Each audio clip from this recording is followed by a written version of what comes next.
নির্বাচন ব্যাহত করতে একটি মহল চক্রান্ত করছে বলে মনে করেন বিএনপির মহাসচিব মির্জা ফখরুল ইসলাম আলমগীর। বলেন, সরকারের ব্যর্থতার কারণে আইন শৃঙ্খলা পরিস্থিতির চরম অবনতি হয়েছে।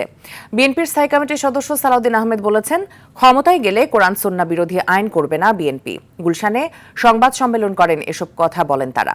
এ সময় জমিয়তে উলামায়ে ইসলামকে 4টি আসনে ছাড় দেওয়ার ঘোষণাও দেওয়া হয়। মাইদুর রহমান রুবেল জানাচ্ছেন বিস্তারিত। জাতীয়তাবাদী দলই আগামী জাতীয় সংসদ নির্বাচনে ছোট রাজনৈতিক দলগুলো নিজেদের অস্তিত্ব টিকিয়ে রাখার জন্য লড়াই শুরু করেছে।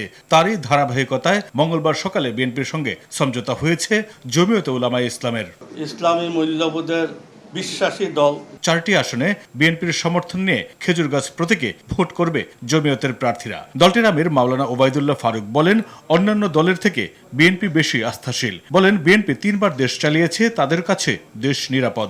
আমরা বিএনপিকে 3 টার্ম দেখছি, যার কারণে আমরা বিএনপির উপরে আস্থা রাখতে পারি। ওই সকল আসনে জমিয়তে উলামায়ে ইসলামের প্রার্থীদের সমর্থন দিবে বিএনপি কর্মীরা। দলের সিদ্ধান্তের বাইরে গিয়ে যারা স্বতন্ত্র নির্বাচন করবে তাদের বিরুদ্ধে ব্যবস্থা নেওয়া হবে বলে জানিয়েছেন বিএনপি মহাসচিব মির্জা ফখরুল ইসলাম আলমগীর। যে আমাদের সর্বস্তরের নেতাকর্মী তাদের সম্পূর্ণভাবে সহযোগিতা করবেন এবং জনগণ যারা ভোটার আছেন তারাও তাদের প্রতীকে ভোট দিয়ে ধানের শীষকে শক্তিশালী করবেন। তাদের বিরুদ্ধে দল ব্যবস্থা গ্রহণ করবে।